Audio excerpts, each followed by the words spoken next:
Imaginons une scène en scène, à Washington. Autour d'une table, il n'y a pas de caméra, pas de pupitre officiel, pas de ces, vous savez, ces fameux sourires un peu forcés qu'on sert d'habitude à la presse internationale. Ouais, juste le huis clos, quoi. C'est ça. Juste une carte de l'Afrique du Nord, un conseiller qui a l'oreille directe du bureau ovale, un ambassadeur et le responsable américain sur le terrain. Hmm. Et ceux qui se discutent dans cette pièce, ça fera peut-être pas les gros titres du 20h ce soir, mais selon un document vraiment fascinant qui est au centre de notre analyse aujourd'hui, cette simple réunion pourrait bien être en train de redessiner l'architecture sécuritaire et économique de toute la Méditerranée. Et ben en fait, c'est souvent ce genre de huis clos qui est le vrai moteur de la diplomatie. Ouais. Quand on écarte tout le protocole un peu théâtral, on accède à la mécanique brute des relations internationales. Ce qu'on observe dans ce texte, c'est vraiment l'élaboration d'une stratégie en temps réel. Avec des enjeux énormes, j'imagine. Ah bah oui, des intérêts financiers massifs, des considérations militaires très très lourdes et des conflits territoriaux qui sont historiquement hyper ancrés. Bon, décortiquons un peu tout ça. L'objectif de notre exploration approfondie aujourd'hui, c'est de décrypter cette source récente. Tout à fait.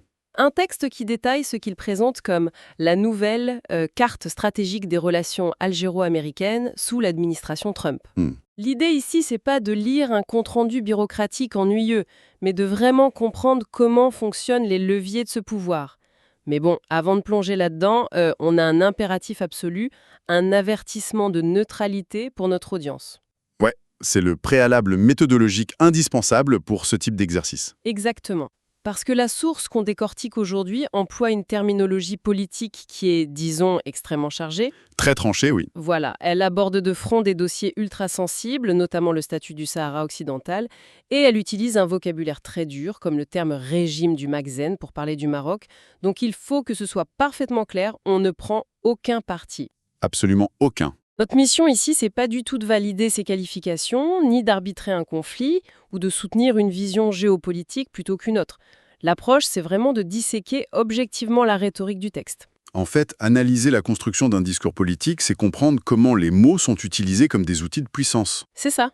On étudie ce récit parce que dans la diplomatie régionale, le récit finit souvent par forger la réalité sur le terrain, quoi. Bon, entrons dans le vif du sujet avec cette fameuse réunion fondatrice. Allons-y. La source décrit une rencontre de très très haut niveau à Washington, et le casting, franchement, il est instructif. Ah, il est même fascinant.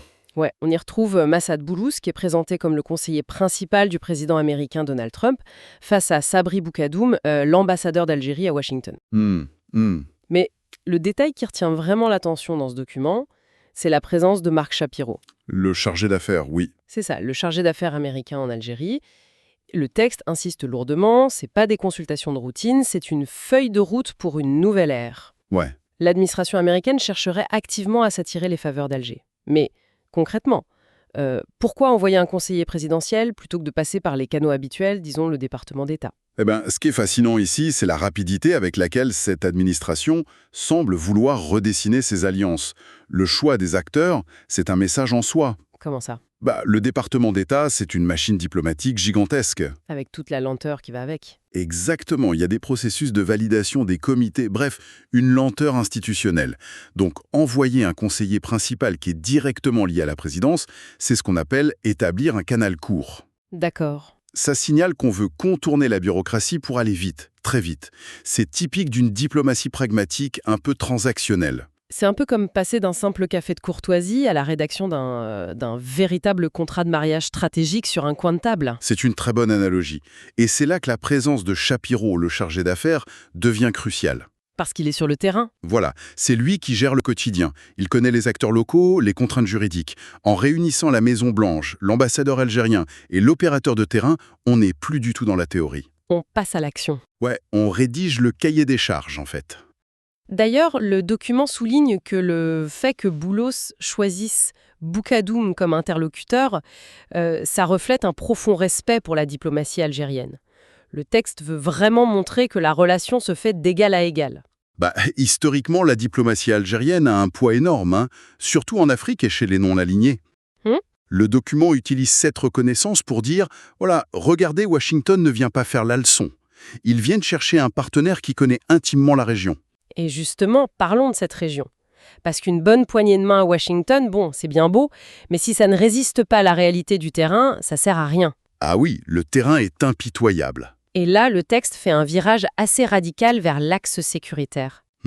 Boulos salue la visite récente du secrétaire d'État adjoint américain et, surtout, du commandant de l'Africom en Algérie, le général Anderson. Et là, le ton change. Complètement. Le vocabulaire devient très militaire. Le document affirme carrément que Washington voit l'Armée nationale populaire algérienne, la ANP, comme la, je cite, seule force de frappe capable de garantir la stabilité de la région. Ouais. Selon eux, l'Algérie aurait les clés des solutions au Sahel et en Libye. Si on considère l'Algérie comme le mur porteur de la sécurité nord-africaine, comme le suggère ce texte, comment ça repositionne la stratégie américaine face à cette instabilité chronique au Sahel? Si l'on relie ça à une vue d'ensemble, c'est pas un aveu de faiblesse des États-Unis, c'est vraiment un changement de doctrine basé sur les échecs des 20 dernières années. C'est-à-dire? L'Afghanistan, l'Irak. Absolument.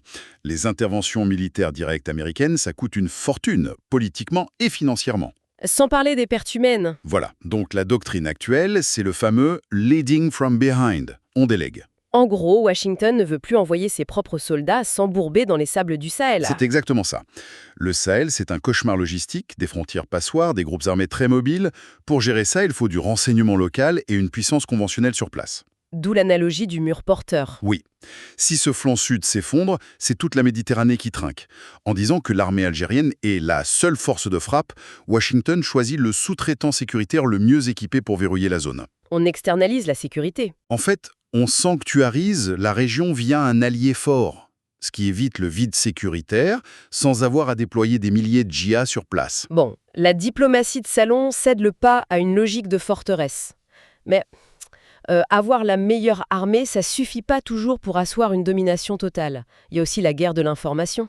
Oh oui, le narratif est tout aussi important. Et c'est là que le texte devient fascinant, et je rappelle encore notre neutralité ici. Oui, bien sûr. La source qualifie cette rencontre de coup de grâce porté aux manœuvres du, et c'est leur terme, régime du Makhzen au Maroc. C'est très fort comme formulation. Très fort. Le document affirme que Washington soutient l'approche algérienne pour une solution au Sahara occidental. Et il s'appuie sur un truc très précis, la résolution 2797 du Conseil de sécurité de l'ONU, qui garantit le droit à l'autodétermination. Selon l'auteur du texte, cette simple rencontre à Washington balaierait toutes les rumeurs des médias marocains sur de supposées tensions algéro-américaines. Ouais. Alors, qu'est-ce que tout ça signifie au niveau du narratif? Comment la simple invocation d'une résolution de l'ONU, la 2797, peut-elle être utilisée comme une arme pour contrer tout un discours concurrent? Dans ces conflits qui s'éternisent, le vrai champ de bataille, c'est la légitimité internationale.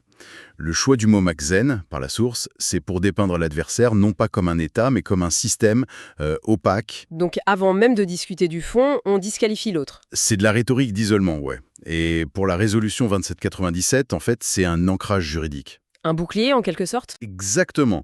Si vous faites juste une déclaration politique, on peut vous attaquer.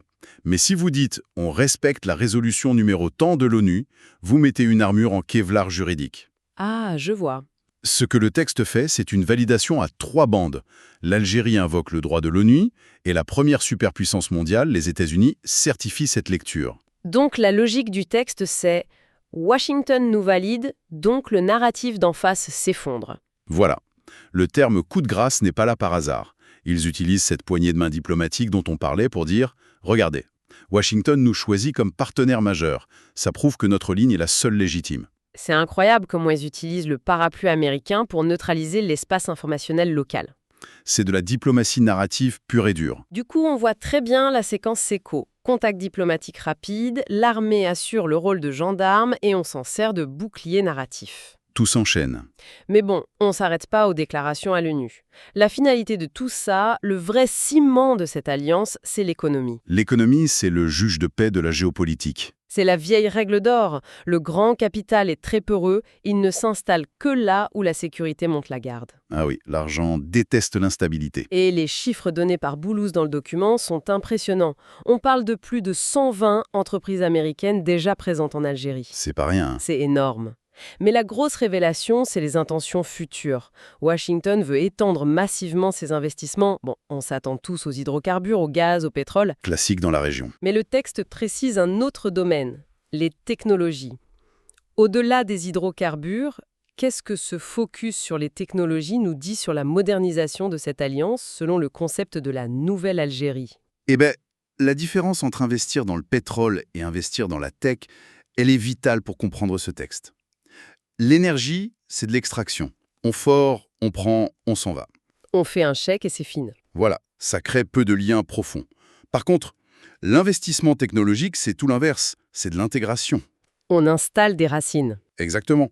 Construire des data centers, mettre en place de la cybersécurité, la 5G ou autre, ça implique des contrats sur 10, 20 ans. On forme des ingénieurs sur place, on installe ses propres standards informatiques. C'est ça. Dans le grand jeu en Afrique aujourd'hui, la bataille, c'est plus seulement les mines, c'est le contrôle du stack technologique, l'architecture numérique d'un pays. Donc le fameux mur porteur de la sécurité dont on parlait, on a besoin de le câbler, et Washington préfère que ce soit avec des câbles américains plutôt que russes ou chinois. Ah, la présence eurasienne ou asiatique là-bas, c'est la hantise de Washington. En pivotant vers la tech, les Américains s'assurent que leur partenaire sécuritaire est branché sur leur écosystème. Et pour les investisseurs, cette fameuse nouvelle Algérie sécurisée par l'armée, ça rassure. On verrouille le terrain pour y planter l'économie de demain. Donc si on prend un peu de recul pour synthétiser tout ce que ce document nous raconte, l'image est d'une cohérence folle. C'est un système complètement fermé. Une boucle stratégique parfaite, ouais. D'un côté, Washington court-circuite la bureaucratie pour aller vite. Il s'appuie sur l'armée algérienne comme pivot sécuritaire pour pas s'embourber eux-mêmes au Sahel. Ensuite, Alger capitalise sur ce statut pour écraser rhétoriquement ses voisins, comme sur le dossier du Sahara occidental. Avec la bénédiction indirecte américaine. Et enfin, cette stabilité, garantie par les militaires, permet aux géants de la tech américains de venir s'installer à long terme. On boucle la boucle. C'est du pragmatisme à l'état pur. Mais bon, aucune feuille de route de cette taille ne se déploie sans faire de vagues. Ça, c'est sûr. Si on pousse l'analyse de ce texte jusqu'au bout, on est en droit de se demander comment les autres puissances vont réagir. Historiquement, l'Europe, et surtout la France ou l'Espagne, considèrent l'Afrique du Nord comme leur précaré. Il y a l'Asie qui pousse très fort aussi avec ses routes de la soie. Voilà, exactement. Donc, si une seule rencontre à Washington redessine toute la carte et promet des investissements technologiques massifs, est-ce que les Européens ou les Asiatiques vont rester les bras croisés face à cette nouvelle feuille de route américaine? C'est vraiment la grande question qui reste en suspens, une réflexion sur l'effet domino que ça pourrait déclencher. En tout cas, l'évolution de ce grand jeuneur africain sera passionnante à suivre. C'est certain, les prochains mois vont être très intéressants. C'est là-dessus qu'on va terminer notre exploration aujourd'hui. On se retrouve très vite pour décortiquer de nouvelles sources et de nouvelles dynamiques mondiales.